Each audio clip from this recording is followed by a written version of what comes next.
เกี่ยวเขาพี่น้องผมก็ได้เปลี่ยนเกี่ยวเพิ่นแล้วเกี่ยวผ่าพี่น้องมือพี่น้องส้มเกี่ยวครบให้เพิ่นนะเพิ่นถือใจเพิ่นเนาะนี่แต่ระดับสีมือบ่ได้พี่น้องโอ้นางไอคืออยู่ผาแดงคืออยู่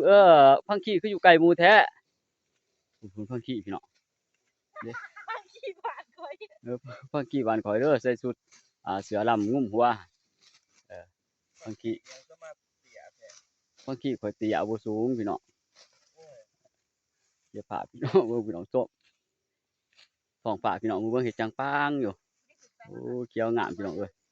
ธรรมศาสตร์บ้านนาเมื่อยแล้วก็ขึ้นมาพี่น้องนี่สวนกระโปงอยู่กับนี่สวนกระโปงอยู่กับนี่อยากขี่ก็ขี่อยากต้มก็ต้มพี่น้องสบายลูกเอาไว้เด้อพังขี้เอ้ยเฮ็ดให้นางไอปลื้มใจในได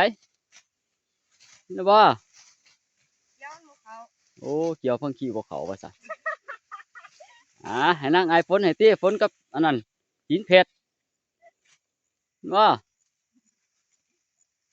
เกี่ยวเขาพี่น้องเกี่ยวเขาบรรยากาศวันนี้ร้อนอากาศแบบสนัดพี่น้องเลยอยู่เบื้องธรรมศาสตร์อุดมสมบูรณ์พี่น้องเบื้องน้ำกันพี่น้องต้นไม้สวยงามธรรมศาสตร์บ้านนาอยู่แบบสบายพี่น้องขึ้นไปปนกระปูกินโอ้สุดยอดบ่กินยังดอกกินปนกระปูเนาะปนกระปู